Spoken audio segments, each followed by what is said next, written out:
स्वागत है हमारे चैनल पर पीएमटी गोंडा। हम लोग पिछले लेक्चर में वैद्युत क्षेत्र के बारे में पढ़ रहे थे। आज वहीं से आगे शुरू करना है। तो पिछली कक्षा में हम वैद्युत क्षेत्र को परिभाषित कर रहे थे कि किसी आवेशित कण के चारों ओर का वह क्षेत्र जिसमें कोई अन्य आवेशित कण आकर्षण अथवा प्रतिकर्षण बल का अनुभव करता है वैद्युत क्षेत्र कहलाता है। वैद्युत क्षेत्र आवेश के चारों ओर निर्मित होता है। अब इस क्षेत्र के भीतर जैसे ही कोई दूसरा आवेश लाएंगे, मान लीजिए यहां पर रखा है, जब तक इस सीमा के भीतर या सीमा तक नहीं पहुंचेगा तब तक हमें उसका कोई अनुभव नहीं होगा। और जैसे ही इसके क्षेत्र के भीतर कोई आवेशित कण दूसरा लाया जाएगा, इस आवेश द्वारा उस पर आकर्षण अथवा प्रतिकर्षण समान प्रकार की, इस आवेश के समान प्रकृति वाला आवेश है तो यह उसको प्रतिकर्षित कर देगा क्षेत्र, और अगर विपरीत प्रकृति का आवेश है तो उसको अपनी ओर आकर्षित करेगा। और जैसे जैसे इस आवेश के क्षेत्र के भीतर चलेंगे, प्रत्येक बिंदु पर धीरे धीरे उस आकर्षण या प्रतिकर्षण की प्रबलता जो होगी वो बढ़ती जाएगी। तो कहीं ना कहीं वैद्युत क्षेत्र के अलग अलग बिंदुओं पर, इस क्षेत्र के भीतर अलग अलग बिंदुओं पर वैद्युत क्षेत्र की प्रबलता अलग अलग होती है। उस प्रबलता को कैसे मापा जाए? तो इस प्रबलता को ही हम वैद्युत क्षेत्र की तीव्रता के रूप में जानते हैं। वैद्युत क्षेत्र की तीव्रता अलग अलग बिंदुओं पर अलग अलग होगी। इस वैद्युत क्षेत्र के किसी भी बिंदु पर, मान लीजिए हम कोई भी बिंदु पर यहां एक आवेश रख रहे हैं और यहां कोई आवेश रख दिया जाए तो इस आवेश पर जितना वैद्युत बल कार्य करेगा और इस आवेश का जो परिमाण है उसका अनुपात इस बिंदु पर वैद्युत क्षेत्र की तीव्रता कहलाता है।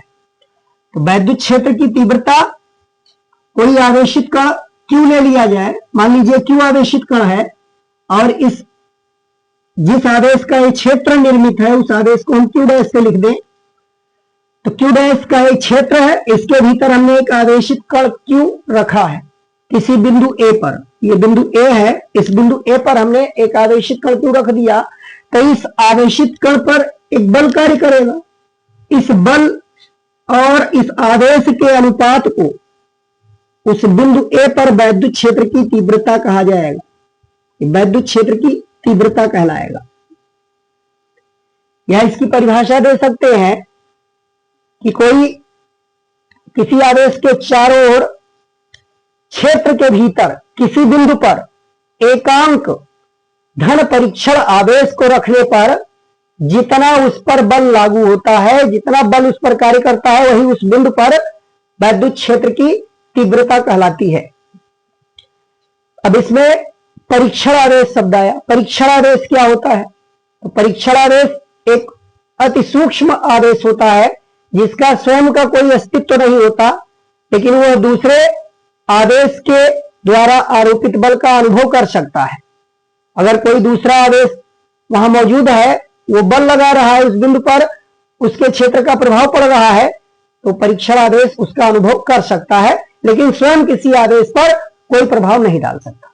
तो एक अति सूक्ष्म बहुत अल्प आवेश होता है, उसी को परीक्षण आवेश कहते हैं। वो परीक्षण के लिए ही प्रयुक्त किया जाता है। तो अब हम परीक्षण आवेश के आधार पर पुनः वैद्युत क्षेत्र की तीव्रता की परिभाषा दे सकते हैं कि किसी वैद्युत क्षेत्र के किसी बिंदु पर, यानी किसी आवेश के चारों ओर कोई क्षेत्र निर्मित है तो उस क्षेत्र की बात हो रही है कि किसी वैद्युत क्षेत्र में किसी बिंदु पर रखे एकांक धन परीक्षण आवेश पर आरोपित वैद्युत बल उस बिंदु पर वैद्युत क्षेत्र की तीव्रता कहलाता है। वैद्युत क्षेत्र की तीव्रता, अगर यहां हम इस आवेश को Q नॉट लिख दें तो E बराबर F बटा Q नॉट लिखा जा सकता है। और यदि Q नॉट का मान 1 हो जाए, यानी परीक्षण आवेश का परिमाण 1 कूलाम के बराबर ले लिया जाए, तो यहां हम कह सकते हैं E बराबर F। ये E और F बराबर हो जाएगा। E जो है वो वैद्युत क्षेत्र की तीव्रता को प्रदर्शित करने वाला प्रतीक होता है, उसी का सिंबल होता है। वैद्युत क्षेत्र की तीव्रता को E से प्रदर्शित करते हैं। मान लीजिए परीक्षण आवेश की जगह कोई आवेश Q रख दिया जाए, तो यहां पहले ही बताया गया है, अगर आवेश Q है तो हम इसी वैद्युत क्षेत्र की तीव्रता को E बराबर F बटा Q लिख सकते हैं। वैद्युत क्षेत्र की तीव्रता एक सदिश राशि होती है, क्योंकि यह एकांक आवेश रखने पर लगने वाले बल के बराबर हो जाता है। जैसा कि हम जानते हैं बल एक सदिश राशि है, तो वैद्युत क्षेत्र की तीव्रता भी एक सदिश राशि होती है। प्रत्येक बिंदु पर अलग अलग क्षेत्र की दिशा होगी, उसी को हम वैद्युत क्षेत्र की तीव्रता की दिशा कहेंगे, या वैद्युत क्षेत्र की तीव्रता को हम वैद्युत बल क्षेत्र के नाम से भी जानते हैं, क्योंकि यह बल के प्रभाव से उत्पन्न होती है, इसीलिए इसको वैद्युत बल क्षेत्र भी कह सकते हैं। अब यहां से अगर हम इसका मात्रक निकालना चाहें तो वैद्युत क्षेत्र की तीव्रता का मात्रक हम इसी फार्मूले से निकाल सकते हैं। इसका एसआई मात्रक बल का मात्रक और आवेश के मात्रक के अनुपात के बराबर। बल का मात्रक होता है न्यूटन और आवेश का मात्रक होता है कूलाम। यहां से हम लिख सकते हैं न्यूटन प्रति कूलाम, इसी को हम न्यूटन प्रति कूलाम सिंबल के रूप में दिखा सकते हैं। या इसके अलावा और भी एक प्रचलित मात्रक है इसका, जो आगे लेक्चर में बताया जाएगा, वोल्ट प्रति मीटर। वोल्ट प्रति मीटर भी वैद्युत क्षेत्र की तीव्रता का ही मात्रक होता है। तो वैद्युत क्षेत्र की तीव्रता जान गए होंगे, उम्मीद करते हैं। और जो वैद्युत क्षेत्र की तीव्रता की दिशा प्रदर्शित करने वाला कारक होता है वो वैद्युत बल रेखा कहलाती है। यानी वैद्युत बल रेखा के किसी बिंदु पर अगर हम वैद्युत क्षेत्र की तीव्रता की दिशा दिखाना चाहते हैं तो बल रेखाओं के स्पर्श रेखा में हम वैद्युत क्षेत्र की तीव्रता को प्रदर्शित करते हैं। तो अब हम वैद्युत बल रेखा के बारे में पढ़ने वाले हैं। इसके पहले कभी कभी एक प्रश्न विमीय सूत्र पर भी पूछ लेता है कि वैद्युत क्षेत्र की तीव्रता का विमीय सूत्र क्या होगा। तो ई का विमीय सूत्र, ई चूंकि एक सदिश राशि है, एरो लगा सकते हैं, तो इसका विमीय सूत्र हम लिख सकते हैं बल का विमीय सूत्र mLT-2 बल का विमीय सूत्र, और आवेश का विमीय सूत्र होता है AT या TA लिख सकते हैं। अब यहां से हम E का विमीय सूत्र क्या लिखेंगे, E का विमीय सूत्र बराबर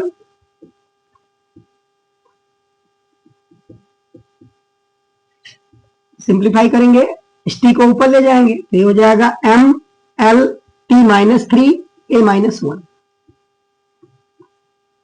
ये वैद्युत क्षेत्र की तीव्रता का विमीय सूत्र कहलाएगा। और मात्रक जैसा कि बताया जा चुका है न्यूटन प्रति कूलाम या वोल्ट प्रति मीटर। ये मात्रक एसआई पद्धति के मात्रक हैं, ये दोनों ही एसआई पद्धति में कहे जाते हैं।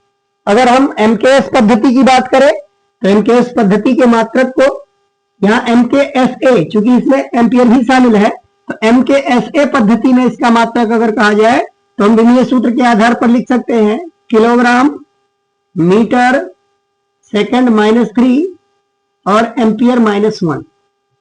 ये एमकेएसए पद्धति का मात्रक कहलाएगा। एमकेएसए सिस्टम जिसमें वैद्युत धारा का मात्रक भी शामिल होता है। तो वैद्युत क्षेत्र की तीव्रता के बारे में हम जान चुके, वैद्युत क्षेत्र के बारे में जान चुके। ये वैद्युत क्षेत्र की तीव्रता के बारे में हम लोग ये सारी जानकारी प्राप्त किए हैं कि वैद्युत क्षेत्र की तीव्रता एक सदिश राशि होती है, ई से प्रदर्शित करते हैं, और एफ और क्यू का अनुपात है। इसी पर आधारित एक और है छोटा सा कि अगर कोई क्यू आवेशित कण है उसको ई वैद्युत क्षेत्र में रख दिया जाए तो उस पर कितना वैद्युत बल लगेगा। तो इसी सूत्र से हम उसको भी निकाल सकते हैं। आवेशित कण पर बल के लिए सूत्र, आवेशित कण पर बल, आवेशित कण पर वैद्युत बल कितना लगता है। देखिए इसी फार्मूले से अगर हमको मालूम है कि कोई वैद्युत क्षेत्र, मान लीजिए वैद्युत क्षेत्र है इतने एरिया में, ये वैद्युत क्षेत्र निर्मित है, ई वैद्युत क्षेत्र यहां कार्य कर रहा है, इस पूरे में ई वैद्युत क्षेत्र कार्य कर रहा है। तो अब इसमें अगर कोई आवेशित कण हम क्यू को लाकर रख दे तो इस पर कितना वैद्युत बल लगेगा। तो अब इसी फार्मूले से आवेशित कण पर लगने वाला जो वैद्युत बल होता है F equal to Q into E के बराबर होता है, Q इंटू ई। यहां से हम बल की दिशा बता सकते हैं कि आवेशित कण पर लगने वाला बल वैद्युत बल की दिशा में होगा अगर वह आवेशित कण समान प्रकृति वाले वैद्युत क्षेत्र में रखा गया हो तो। यानी अगर धन आवेश के कारण उत्पन्न वैद्युत क्षेत्र है और कोई दूसरा धन आवेश रखेंगे तो हम जानते हैं समान प्रकार के आवेशों में प्रतिकर्षण होता है, तो वहां प्रतिकर्षण बल कार्य करेगा, यानी वैद्युत क्षेत्र की तीव्रता की दिशा में तब वैद्युत बल लागू होगा। और अगर ऋण आवेश रख दिया जाए, किसी धन आवेश द्वारा निर्मित वैद्युत क्षेत्र में ऋण आवेश रख दिया जाए तो वहां पर लगने वाला बल वैद्युत क्षेत्र की तीव्रता की दिशा के विपरीत होगा। जैसा कि हमें मालूम है कि ऋण आवेश जो होता है वो क्षेत्र के विपरीत दिशा में लागू होता है, बल उस पर लगेगा। धनावेश पर क्षेत्र की दिशा में और ऋणावेश पर क्षेत्र के विपरीत दिशा में बल लागू होता है। तो यहां से हम आवेशित कण पर बल निकाल सकते हैं। कोई भी क्यू आवेशित कण है तो उस पर लगने वाले वैद्युत बल की गणना हम इस सूत्र से कर सकते हैं। आइए अब हम वैद्युत बल रेखाओं के बारे में बात करते हैं। वैद्युत बल रेखाएं क्या होती हैं? तो अब अगला टॉपिक है वैद्युत बल रेखाएं।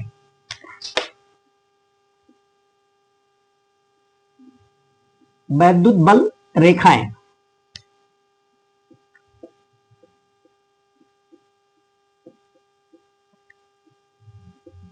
वैद्युत बल रेखाएं, तो कल्पना कीजिए कि यह कोई वैद्युत क्षेत्र ई है। इस भाग में पूरे में वैद्युत क्षेत्र ई कार्य कर रहा है। जैसा कि हम जानते हैं क्षेत्र की प्रबलताएं अलग अलग होंगी, तो इसके हर बिंदु पर क्षेत्र की तीव्रता अलग अलग होगी, लेकिन ई हमने उसको कल्पना किया है कि यह किसी आवेश के कारण उत्पन्न क्षेत्र है और इसमें वैद्युत क्षेत्र ई कार्य कर रहा है। भिन्न भिन्न बिंदुओं पर ई का मान भिन्न भिन्न होगा। तो अब इसमें अगर कोई धन आवेश रख दिया जाए, मान लीजिए कोई स्वतंत्र धन आवेश हमने रख दिया, ये धन आवेश है, इसको स्वतंत्रता पूर्वक रख दिया जाए तो अब ये निश्चित ही स्थिर नहीं रुक सकता। क्षेत्र में कोई भी आवेश रखा जाए तो अगर धन आवेश रखेंगे और धन आवेश के कारण ही यह क्षेत्र निर्मित है, अगर कोई धन आवेश का ही वैद्युत क्षेत्र है और इसमें धन आवेश रख रहे हैं तो निश्चित रूप से यह क्षेत्र की दिशा में गति करना प्रारंभ कर देगा और जैसे ही इसको रखेंगे तो क्षेत्र की दिशा में गति करने लगेगा। अब भिन्न भिन्न बिंदुओं पर वैद्युत क्षेत्र की तीव्रताएं भिन्न भिन्न होंगी, तो इस कारण से बल भी भिन्न भिन्न लगेगा, उसकी दिशा भी लगातार बल की बदलेगी। वैद्युत क्षेत्र की तीव्रता के अनुसार उसकी दिशा भी लगातार बदलेगी। अगर हम कोई धनावेश जो कि स्वतंत्र है, पृथक्कृत मतलब अन्य किसी आवेश का प्रभाव उस पर नहीं पड़ रहा है, और इस क्षेत्र में उसको रखा जाए तो निश्चित ही यह वक्रीय पथ पर गति करना शुरू कर देगा। एक स्वतंत्र आवेश वक्रीय पथ पर गति करना शुरू कर देगा। वही पथ वैद्युत बल रेखा कहलाती है। वही पथ वैद्युत बल रेखा कहलाती है। तो वैद्युत बल रेखा को हम क्या कह सकते हैं, कैसे परिभाषा दे सकते हैं कि वैद्युत क्षेत्र में किसी धन परीक्षण आवेश द्वारा निर्मित वक्रीय पथ या जिस पथ पर कोई स्वतंत्र धनावेश चलता है, वैद्युत क्षेत्र में जिस निष्कोण काल्पनिक पथ पर कोई धनावेश चलता है वही पथ वैद्युत बल रेखा कहलाती है। वैद्युत बल रेखा इसमें एक इस तरीके से इसे वक्रीय, कुल मिलाकर हम स्ट्रेट लाइन नहीं बल्कि वक्रीय होता है। वैद्युत बल रेखाएं एक काल्पनिक रेखाएं होती है जो कि धन आवेश के पथ को प्रदर्शित करती हैं, और यह पथ कैसा होता है, निष्कोण काल्पनिक पृथक्कृत, मतलब ये एक निष्कोण वक्र है, कोई कोण पर नहीं बल्कि एक वक्र के रूप में मिलता है। वैद्युत बल रेखाओं के बारे में पढ़ चुके, अब हम इसके गुण के बारे में जानेंगे। वैद्युत बल रेखाओं के गुण क्या होते हैं?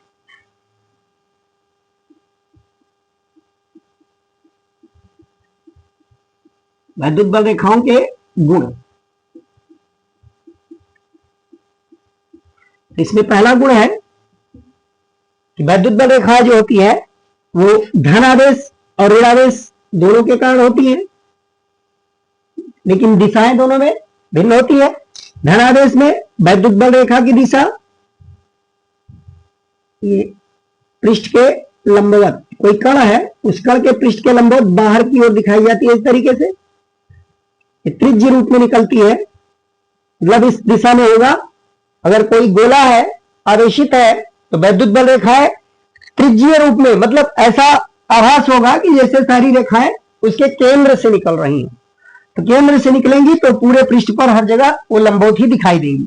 या ऋणावेश है तो बाहर से अनंत से वैद्युत बल रेखाएं इस प्रकार से आएंगी जैसे कि आभास होगा कि वह उसके केंद्र की ओर जा रही है, यानी प्रत्येक बिंदु पर अभिलंबवत ही इसकी दिशा होती है। और ऋणावेश में भीतर की ओर प्रदर्शित किया जाता है और धनावेश में बाहर की ओर। ये वैद्युत बल रेखाओं को दिखाया जा रहा है। तो इसमें पहला गुण हम कह सकते हैं कि वैद्युत बल रेखाएं धनावेश से निकलकर ऋणावेश पर समाप्त हो जाती है। धनावेश से निकलकर ऋणावेश पर ये समाप्त होती है, इस तरीके धनावेश से ऋणावेश पर समाप्त हो जाएंगी। और दूसरा क्या कह सकते हैं, ये बंद वक्र नहीं बनाती। आगे चुंबकीय बल रेखाओं के बारे में पढ़ेंगे तो वहां वो बंद वक्र बनाती है और ये बंद वक्र नहीं बनाती। यही कारण है कि एकल ध्रुव संभव है। वैद्युत क्षेत्र में जो आवेश होता है उसमें धनावेश या ऋणावेश ये अकेला रह सकता है। तो ये ध्यान रखिएगा, इंपॉर्टेंट कंडीशन है कि वैद्युत बल रेखाएं जो होती है वो धनावेश से निकलकर ऋणावेश पर समाप्त होती हैं। धनावेश से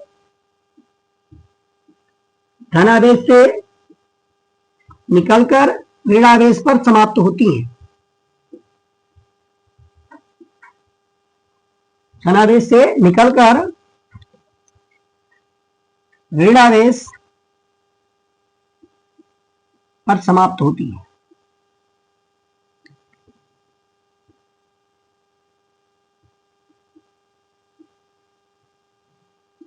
ये पहला गुण हो गया। दूसरा इसका, वैद्युत बल रेखा के किसी बिंदु पर खींची गई स्पर्श रेखा, जैसे यहां वैद्युत बल रेखा हमने दिखाया, ये कोई वैद्युत बल रेखा है, तो इसके इस बिंदु पर अगर हम स्पर्श रेखा खींचे ये, तो इस बिंदु पर ये वैद्युत क्षेत्र की तीव्रता की दिशा को प्रदर्शित करेगी। यानी दूसरा गुण क्या है कि वैद्युत बल रेखा के किसी भी बिंदु पर, बल रेखा के किसी भी बिंदु पर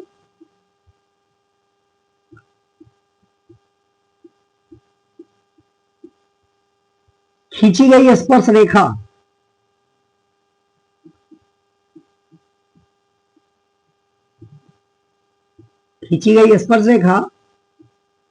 उस बिंदु पर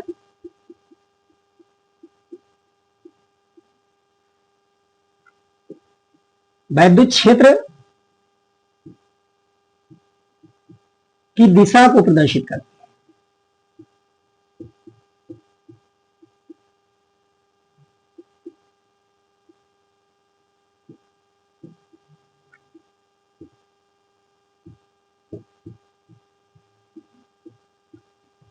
तो ये दो गुण हो गया। पहला बताया गया कि धनावेश से निकलकर ऋणावेश पर समाप्त होती है। दूसरा कहा गया बल रेखा के किसी भी बिंदु पर खींची गई स्पर्श रेखा उस बिंदु पर वैद्युत क्षेत्र की तीव्रता की दिशा को प्रदर्शित करती है। और तीसरा क्या है इसमें, तीसरा गुण कि दो वैद्युत बल रेखाएं, मान लीजिए एक और आवेश कोई रखा गया और वो इस डायरेक्शन में कहीं चल रहा है और उसके कारण ये वैद्युत बल रेखा प्राप्त हो रही है।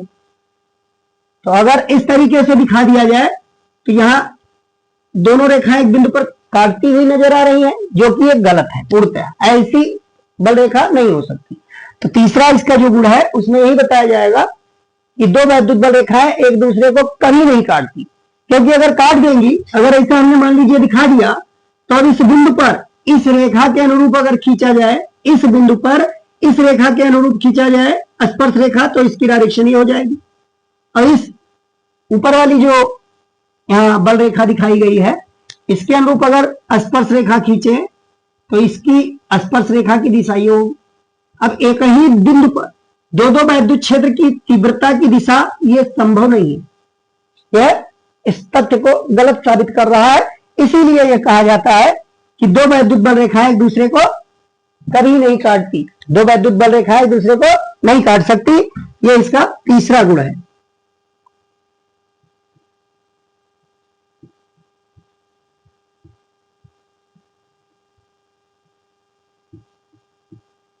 दो वैद्युत बल रेखाएं एक दूसरे को नहीं काटती।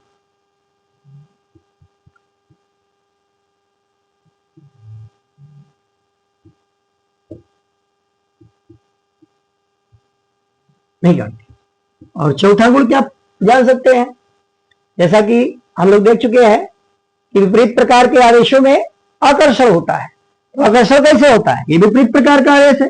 अब इसमें देखिए कि वैद्युत बल रेखाएं ऋणावेश वाली और धनावेश वाली ये संयुक्त रूप से होकर और ये अपने आप को सिकुड़ने का प्रयत्न करती है। जो आकर्षण का गुण आता है वो इन बल रेखाओं के सिकुड़ने के कारण होता है। आकर्षण या प्रतिकर्षण वैद्युत बल रेखा द्वारा ही निर्मित होता है।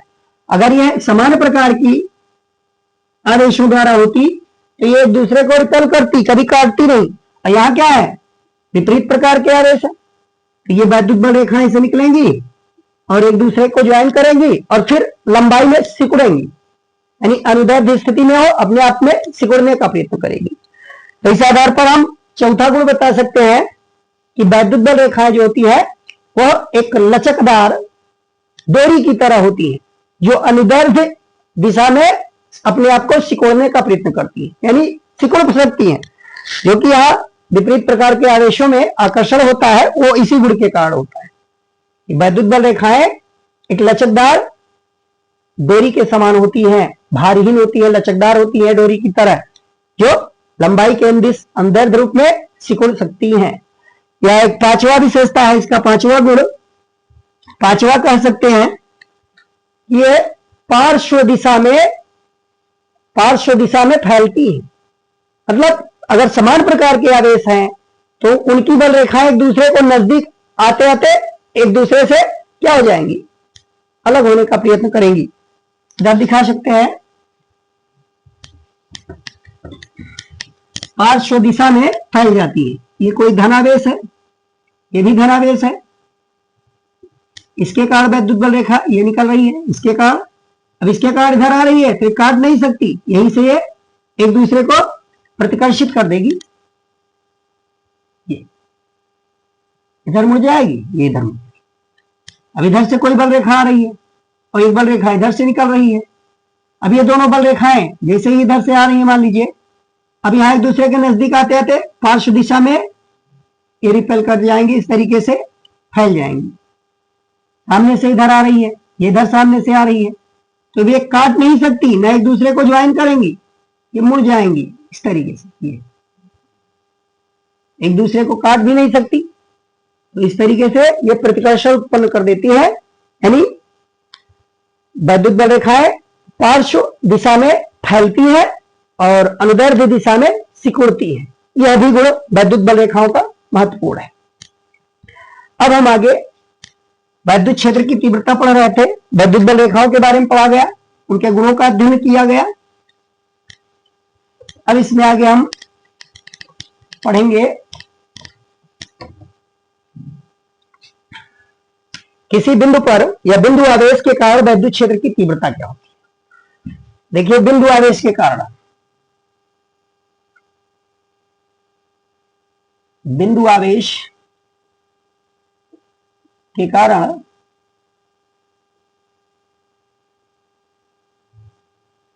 वैद्युत क्षेत्र की तीव्रता,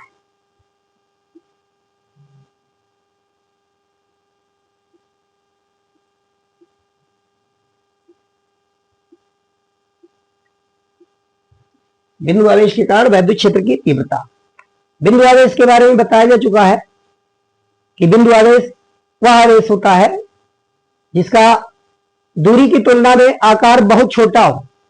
जैसे मान लीजिए ये कोई आवेशित कण है, ये कोई धनावेशित कण है, इस पर आवेश क्यों है, आवेश का परिमाण क्यों।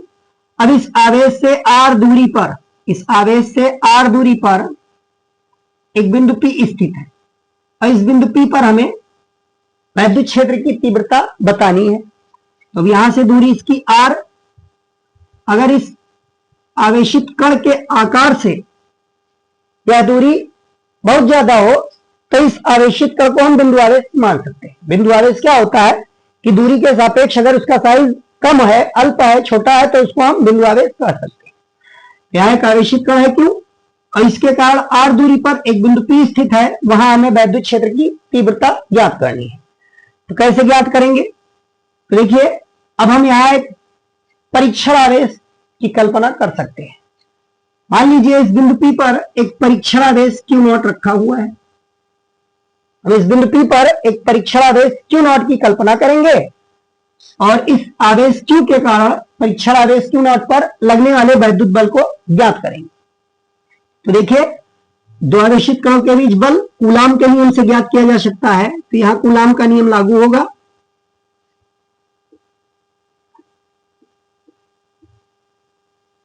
कूलाम का नियम क्या कहता है कि अगर Q आवेश के कारण Q नॉट पर बल निकालना है तो F बराबर 1/4πε0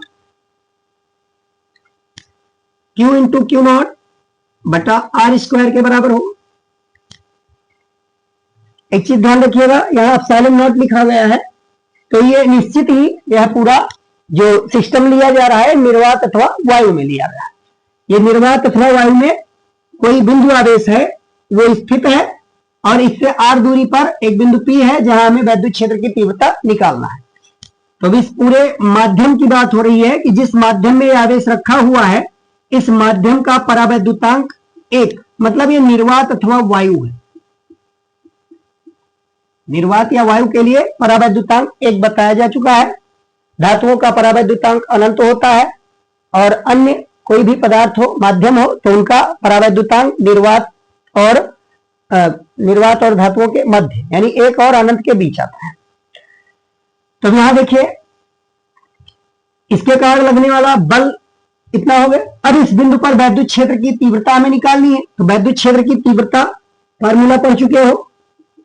वैद्युत क्षेत्र की तीव्रता E बराबर F/Q नॉट। वैद्युत क्षेत्र की तीव्रता अगर इसके कारण जो बिंदु P पर वैद्युत क्षेत्र की तीव्रता है उसको E मान लिया जाए तो Q नॉट पर लगने वाला बल F माना जाए तो F और Q नॉट का अनुपात E के बराबर होगा। अब इस पर लगने वाले बल को निकाल चुके हैं, रख दीजिए मान। यहां देखिए E बराबर हमको मिल जाएगा 1/4πε0 Q नॉट बटा R स्क्वायर फिर अपॉन Q नॉट। यहाँ Q नॉट है, F का मान ऊपर लिख दिया गया, नीचे Q नॉट। इस Q नॉट से Q नॉट को कैंसिल कर सकते हैं और यहां जो फार्मूला मिलेगा E equal to 1/4πε0 Q upon R square. ऐसी को शॉर्ट रूप में हम लिख सकते हैं। इस पूरे कांस्टेंट को K से लिखा जा सकता है, E बराबर K Q upon R square. यह रूप भी दिखाया जा सकता है। इसमें K का मान 1/4πε0 के बराबर होता है, ये लिखा जा सकता है। एक चीज और मालूम चल गई, अगर आवेश स्थिर हो, नियत हो, यदि Q का मान नियत हो, E प्रोपोर्शनल होता है 1/R स्क्वायर। E प्रोपोर्शनल है 1/R स्क्वायर। ये कब है? यदि Q नियत है, Q का मान फिक्स हो, नियत हो,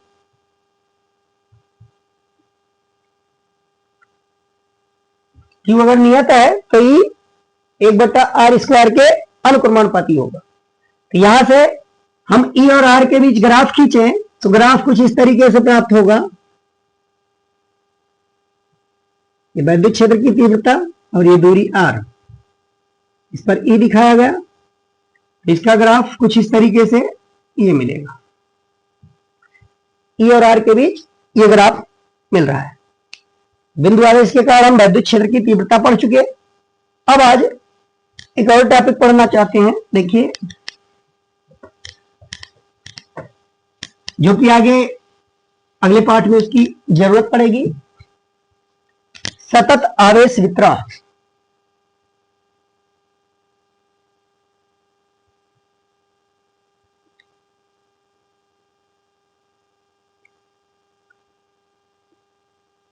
कंटिन्यूअस चार्ज डिस्ट्रीब्यूशन, सतत आवेश वितरण। सतत आवेश वितरण क्या होता है?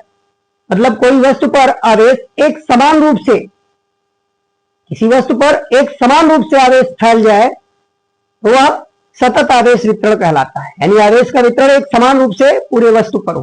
यानी अब बिंदु आवेश की बात नहीं की जा रही है, बल्कि आवेश का बिल्कुल बिखराव है, यानी पहले हम बिंदु आवेश, छोटे वस्तु पर आवेश देख रहे थे तो बिंदु के आकार में था, आवेश का कुछ ही भाग था। अब यहां सतत आवेश वितरण में हम सतत आवेश का बिखराव देखेंगे। अब चूंकि आकार वस्तु का तीन तरह से हो सकता है, एक विमीय वस्तु, द्विविमीय वस्तु और त्रिविमीय वस्तु। तो अगर एक विमीय वस्तु है तो उसका आकार रेखीय होगा, मतलब एक तार के रूप में होगा। तो हम उसको, अगर उस प्रकार की कोई वस्तु है एक विमा वाली, तो उसको हम रेखीय आवेश वितरण कहते हैं।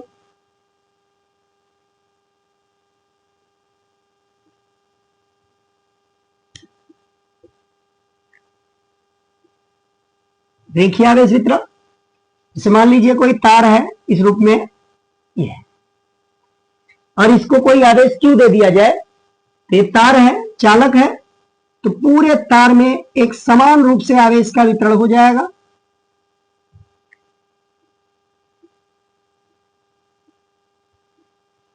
हालांकि इस पर आवेश दिया गया है प्लस क्यू, इस तार को आवेश दिया गया है प्लस क्यू, लेकिन वह प्लस क्यू किसी एक बिंदु पर नहीं है, बल्कि पूरे तार में एक समान रूप से वितरित है। तो अब इसके कारण कैसे हम बल का सूत्र निकालेंगे। अगर कहा जाए इस तार के कारण किसी बिंदु P पर लगने वाले बल को बताइए, यहां कोई बिंदु P है, ये तार आवेशित है, तो इस तार के कारण कितना वैद्युत बल बिंदु P पर कार्य कर रहा है, कैसे निकाला जाए। तो उसके लिए भी हम यहां मान सकते हैं कि बिंदु P पर कोई परीक्षण आवेश रखा हुआ है, तो इस परीक्षण आवेश पर जितना बल इस तार के कारण लागू होगा, हम उस बल का मान निकाल सकते हैं। देखिए इसके लिए क्या करेंगे कि इस पूरे तार को बराबर खंडों में विभक्त मान लेंगे। इस पूरे संपूर्ण तार को समान छोटे छोटे खंडों में विभक्त मान लेंगे, और उसके एक छोटे से खंड, एक छोटा सा खंड उसका ले लेंगे DL, एक अति सूक्ष्म खंड DL ये मान लिया गया। इस DL खंड के कारण इस बिंदु पर हम पहले निकालेंगे कितना बल कार्य करेगा। इस DL खंड पर मान लीजिए आवेश है DQ, ये पूरे पर आवेश Q है, तो इस छोटे से खंड हमने ले लिया DL लंबाई पर, तो इस पर आवेश की मात्रा हमने DQ मान ली। तो इस DQ आवेश के कारण Q0 पर लगने वाले बल को निकालेंगे। तो उसके पहले हमें दूरी की जरूरत पड़ेगी, ये दूरी कितनी है। तो उसके लिए हम कल्पना करेंगे, यहां कोई मान लीजिए एक निर्देश तंत्र रखा हुआ है, जिसका मूल बिंदु यहां है, ये एक्स अक्ष है, वाई अक्ष है। तो इस DL की स्थिति सदिश को पहले निकालेंगे। ये मान लीजिए DL का स्थिति सदिश मतलब मूल बिंदु से दूरी, इसकी मूल बिंदु से दूरी हमने R1 ले लिया। स्थिति सदिश को इस डायरेक्शन में इसे दिखा सकते हैं।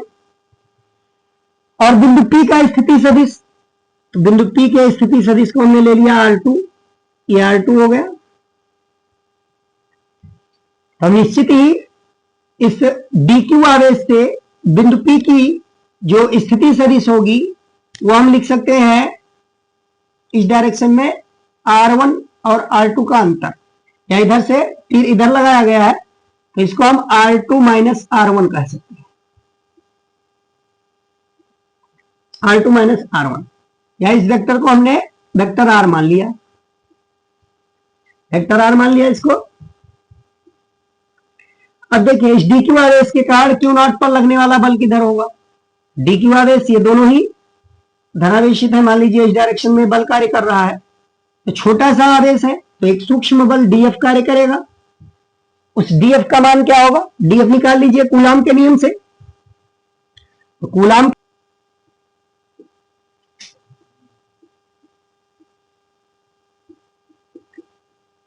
के नियम से DQ आवेश के कारण Q0 पर लगने वाला वैद्युत बल ये हो जाएगा DF 1/4πε0 Q0 इंटू DQ बटा R² यूनिट वेक्टर R। अब देखिए यहां आवेश का वितरण एक समान रूप से है, तो इस कारण से dq को हमें रेखीय आवेश घनत्व के पदों में बदलना पड़ेगा। रेखीय आवेश घनत्व क्या होता है? तो रेखीय आवेश घनत्व लैम्डा से प्रदर्शित किया जाता है। किसी तार के एकांक लंबाई पर उपस्थित आवेश की मात्रा उस चालक का रेखीय आवेश घनत्व कहलाता है, लैम्डा से प्रदर्शित करते हैं।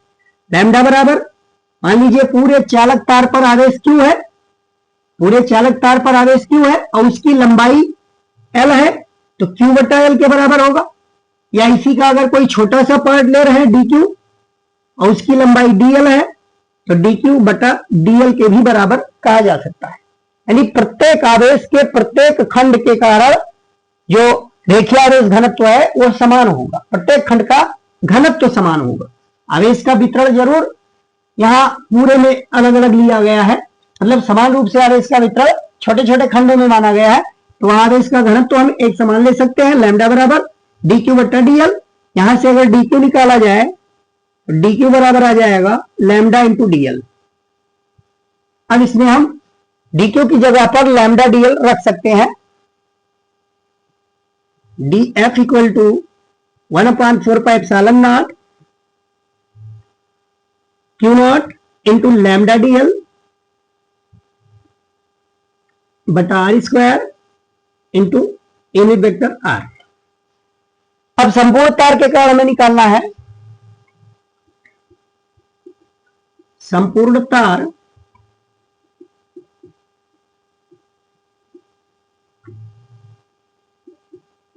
संपूर्ण आवेशित तार के कारण क्यू नॉट पर आरोपित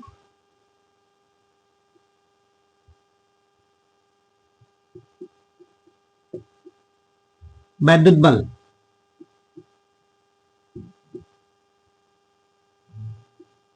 क्यू नॉट पर आरोपित वैद्युत बल F इक्वल टू, तो अब यहां हमें इंटीग्रेशन करना पड़ेगा, छोटा सा भाग है बल का, इसका समाकलन करेंगे। तो समाकलन में देखिए जो राशियां कांस्टेंट है, जैसे क्यू नॉट बटा 4πε0 बाहर निकाल लिया जाएगा और इंटीग्रेशन हो जाएगा लैम्डा डीएल बटा are square into unit vector r. इस फार्मूले की सहायता से हम इस पूरे तार के कारण बिंदु P पर रखे परीक्षण आवेश पर लगने वाले बल की गणना कर सकते हैं। यहाँ रेखीय आवेश वितरण में तार पर आवेश का वितरण किया गया और इसमें क्या कहा गया कि तार के एकांक लंबाई में संचित आवेश की मात्रा को हम रेखीय आवेश घनत्व कहते हैं और लैम्डा से प्रदर्शित करते हैं। रेखीय आवेश घनत्व लैम्डा से लिखा जाता है, क्यू बटा एल, या छोटे आवेश के कारण कहा गया तो D Q by D L. इसका मात्रक अगर कहा जाए तो कूलाम प्रति मीटर होता है। रेखीय आवेश घनत्व का मात्रक कूलाम प्रति मीटर है। इसी प्रकार हम आवेश वितरण पृष्ठीय ले रहे हैं। मान लीजिए कोई ऐसी वस्तु है जो द्विविमीय है, तो द्विविमीय वस्तु पृष्ठीय रूप में होती है, तो अब यहां कह सकते हैं पृष्ठ आवेश वितरण।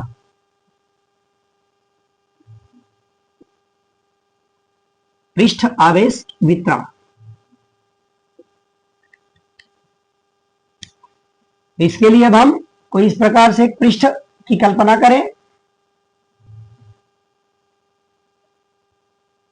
ये मान लीजिए कोई पृष्ठ है जिसका क्षेत्रफल संपूर्ण क्षेत्रफल A है।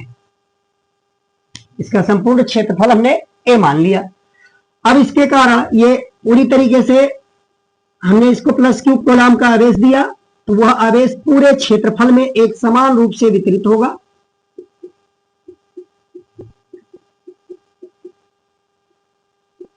संपूर्ण क्षेत्रफल में आवेश का वितरण एक समान रूप से होगा। यानी पृष्ठीय आवेश वितरण क्या है कि जब आवेश का वितरण संपूर्ण पृष्ठ में एक समान रूप से होता है तो इस प्रकार के आवेश के वितरण को पृष्ठ आवेश वितरण कहते हैं। और उस पृष्ठ के एकांक क्षेत्रफल में संचित आवेश की मात्रा को आवेश का पृष्ठ घनत्व कहा जाता है। तो इसके एकांक क्षेत्रफल में संचित आवेश की मात्रा को आवेश का पृष्ठ घनत्व कहेंगे और उसको सिग्मा से प्रदर्शित करेंगे।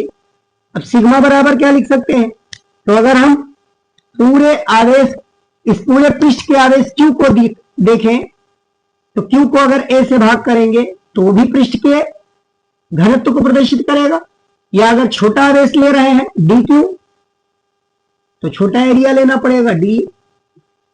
इस तरीके से पृष्ठ घनत्व का एक फार्मूला याद रखिए, आगे काम आने वाला है। तो ये पृष्ठ घनत्व किसका लिया गया है, आवेश का। ये से वहां आवेश का रेखीय घनत्व लिया गया था, यहां पृष्ठीय घनत्व देखा जाएगा। तो अब इसको निकालना है। देखिए मान लीजिए कि इस पृष्ठ के कारण यहां कोई बिंदु पर एक Q0 कूलाम का परीक्षण आवेश रखा हुआ है। तो इस परीक्षण आवेश पर इस पूरे पृष्ठ के कारण कितना बल लग रहा है कैसे निकालेंगे। देखिए इसकी जरूरत आगे पड़ेगी, यहां देख लीजिएगा।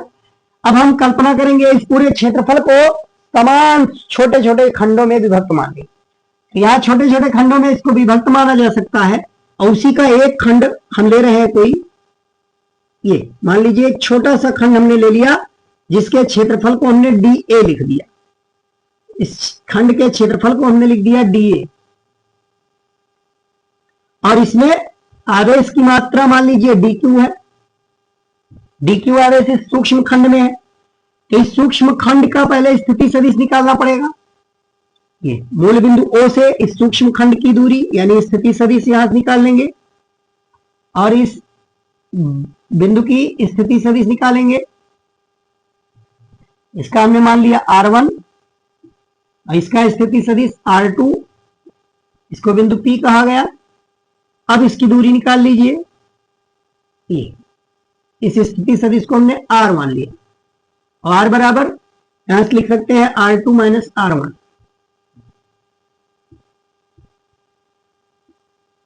और इसके R1 की दिशा में एकांक सदिश को हमने यूनिट वेक्टर R मान लिया, बिल्कुल पिछले की तरह है।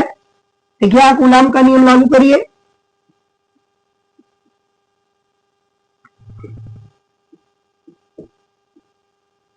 कूलाम के नियम से इस छोटे से क्षेत्रफल dA के कारण Q0 पर लगने वाला वैद्युत बल, इसको हम dF लिख दें। dF बराबर 1/4πε0 Q0 इंटू dQ बटा R स्क्वायर और यूनिट वेक्टर R दिशा को दिखाने के लिए। अब यहां से देखिए dQ बराबर निकाला जाए तो dQ बराबर हम लिख सकते हैं सिग्मा इंटू dA। जैसा कि पीछे फार्मूला बताया जा चुका है, आवेश का पृष्ठ घनत्व तो सिग्मा ये dQ बटा dA के बराबर है। उसी से हम इन दोनों का गुणा करा के dQ निकाल लेंगे, dQ वैल्यू रख देंगे। यहां से dF बराबर मिल जाएगा 1/4πε0 Q0 इंटू सिग्मा dA बटा R square unit vector R। अब इसका अगर समाकलन कर दे तो इस संपूर्ण पृष्ठ के आवेश के कारण, इस संपूर्ण पृष्ठीय क्षेत्रफल के कारण परीक्षण आवेश पर लगने वाले वैद्युत बल की गणना की जा सकती है। संपूर्ण आवेशित पृष्ठ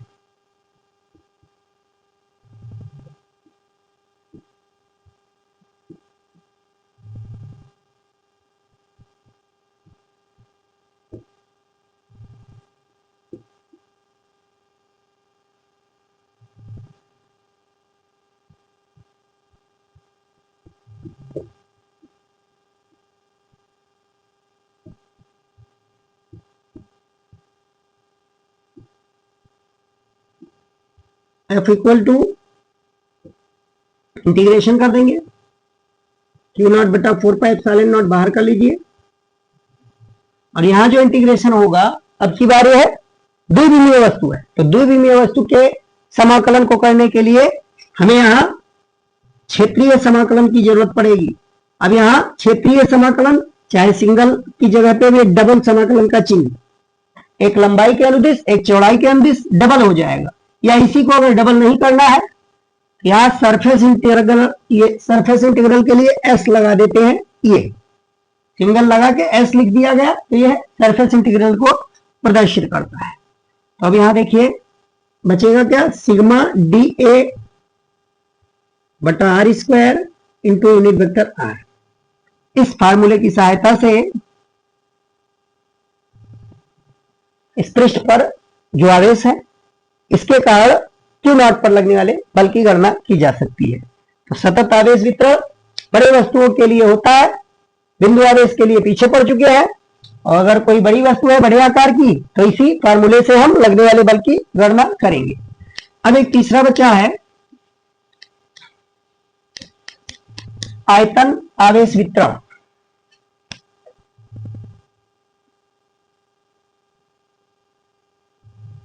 आयतन आवेश वितरण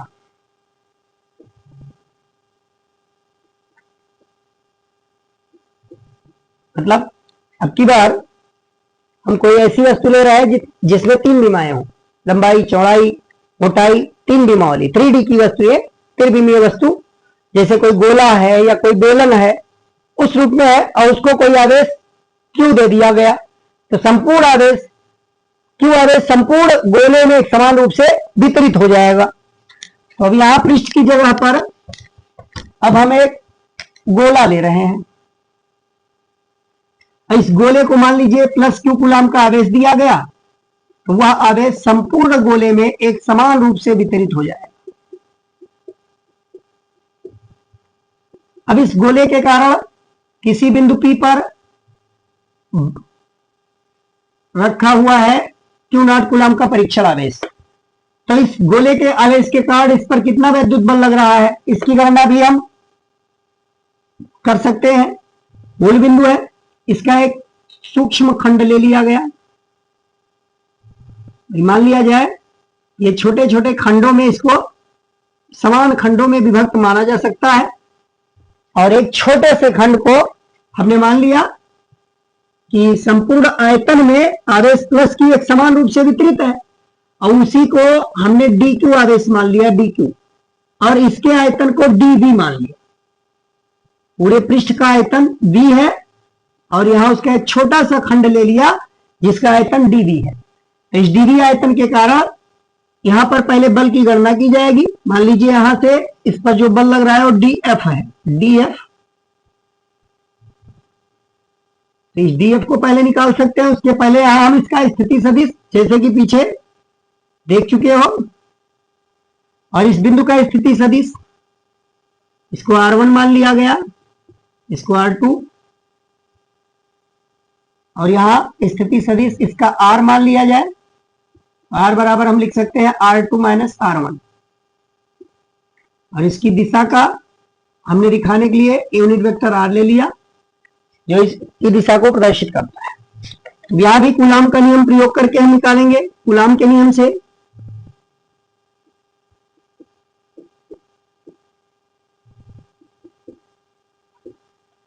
सूक्ष्म आवेश जो कि dv आयतन में है उसके कारण लगने वाला बल निकालना है, तो हम df बराबर 1/4πε0 Q naught into D Q बटा आर स्क्वायर और यूनिट वेक्टर r, ये लिख सकते हैं। अब यहां देखिए, यहां आवेश का आयतन घनत्व कार्य कर रहा है। आवेश का आयतन घनत्व क्या होता है? आयतन घनत्व, तो आवेश का आयतन घनत्व रो से प्रदर्शित करते हैं।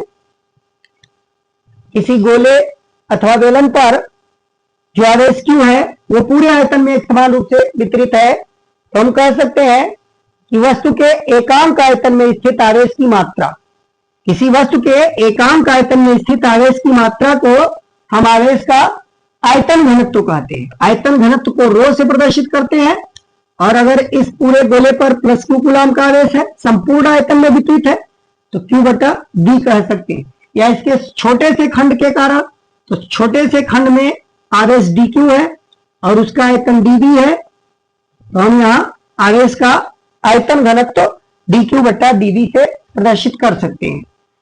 तो इसी से हम इस dq का मान निकालेंगे। dq बराबर हो जाएगा रो इंटू dv। इस वैल्यू को इसमें रख देंगे तो df मिल जाएगा और फिर उसका हम समाकलन कर देंगे। df equal to 1/4πε0 q naught rho dv upon r square unit vector r।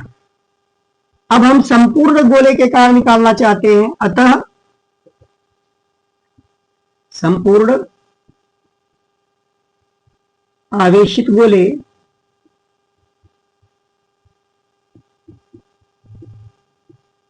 के कारण Q नॉट पर आरोपित वैद्युत बल।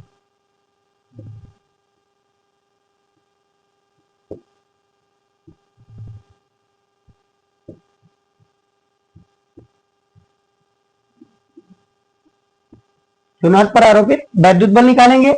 F इक्वल टू, यहां भी वही काम करेंगे जैसे कि पीछे देख चुके हैं, 1/4πε0। Q नॉट भी बाहर लेंगे। यहां आयतन, जो आयतन है वो तीन बिंदुीय वस्तु का आयतन होता है।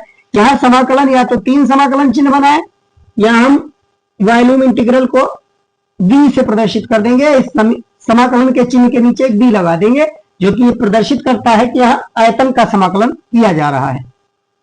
ये हो जाएगा रो dv बटा are square unit vector r। इस गोले के कारण, आवेशित गोले के कारण परीक्षण आवेश Q नॉट पर लगने वाला वैद्युत बल हम इस फार्मूले से निकाल सकते हैं। तो ये हमारा सतत आवेश वितरण तीनों खत्म हुआ। इस पर कंपटीशन स्तर पर बहुत अच्छे अच्छे प्रश्न बनते हैं जो कि आगे बताया जाएगा। प्रश्न इस पर अच्छे बनते हैं और उस प्रश्न के हिसाब से हम आगे और जब जरूरत पड़ेगी वहां बताया जाएगा, क्योंकि गॉस परिमेय में भी देखा जाएगा इससे संबंधित। अब हम आगे पढ़ने वाले हैं वैद्युत द्विध्रुव क्या होता है। वैद्युत द्विध्रुव,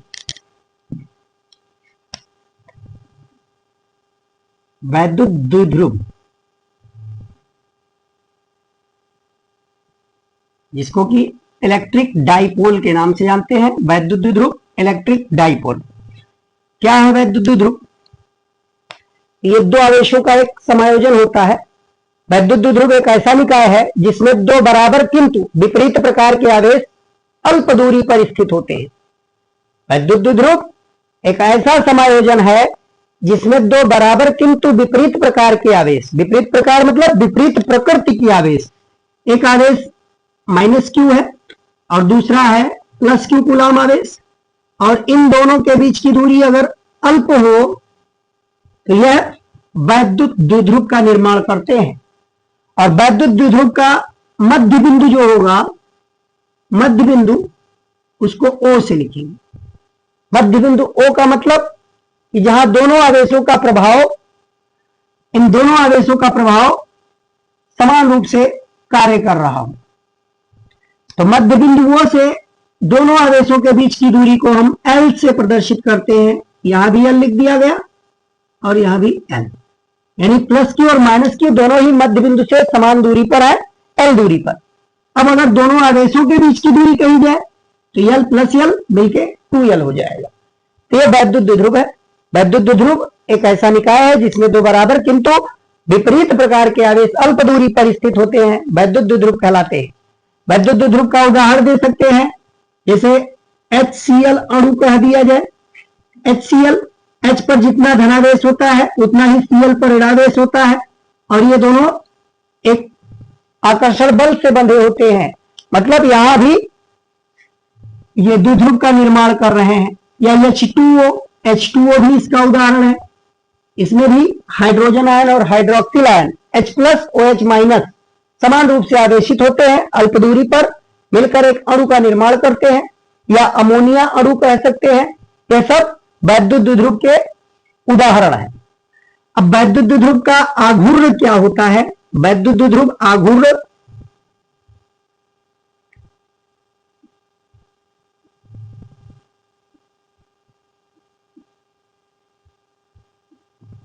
वैद्युत द्विध्रुव आघूर्ण, इलेक्ट्रिक डाइपोल मोमेंट।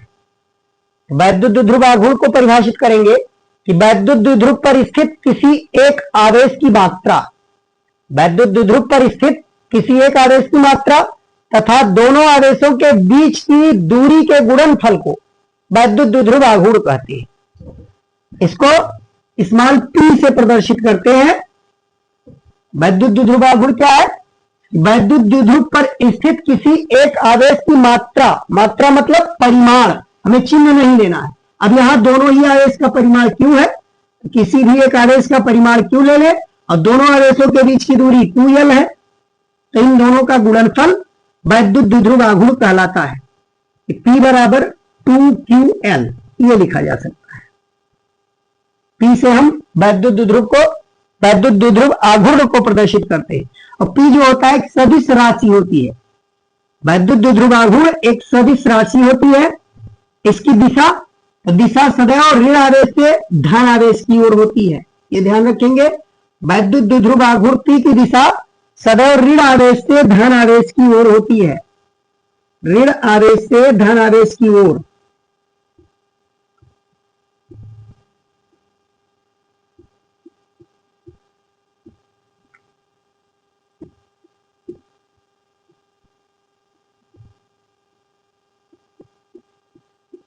वैद्युत द्विध्रुव आघूर्ण की दिशा ऋण आवेश से धन आवेश की ओर होती है।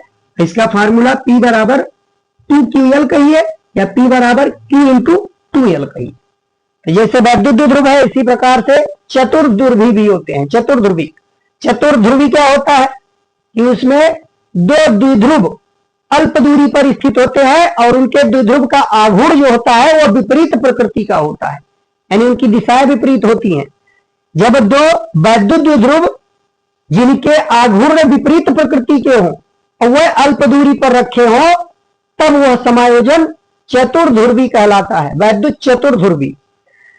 इसी तरीके से चतुर्ध्रुवी भी कह सकते हो, वहां भी इसी तरीके से फार्मूला हम चतुर्ध्रुवी का आघूर्ण निकाल सकते हैं कि चतुर्ध्रुवी का आघूर्ण, उसको भी हम कैपिटल P लिख सकते हैं, कैपिटल P लिख दीजिए या जैसे भी मानना हो, लेकिन वहां Q की जगह पर हम P लेंगे, यानी वैद्युत द्विध्रुव आघूर्ण विपरीत दिशा में लागू होना चाहिए।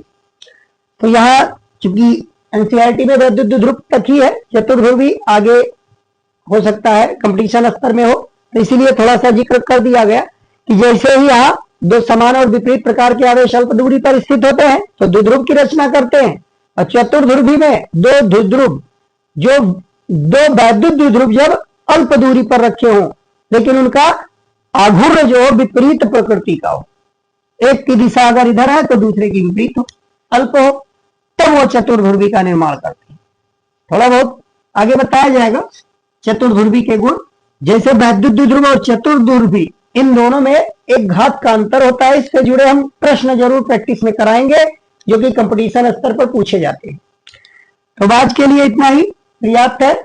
बाकी हम वैद्युत द्विध्रुव के कारण वैद्युत क्षेत्र की तीव्रताएं, हम उसके अक्षीय स्थिति में, निरक्षीय स्थिति में, किसी भी स्थिति में इन सब की गणना करेंगे और फिर अगले दिन। आज के लिए इतना ही, धन्यवाद।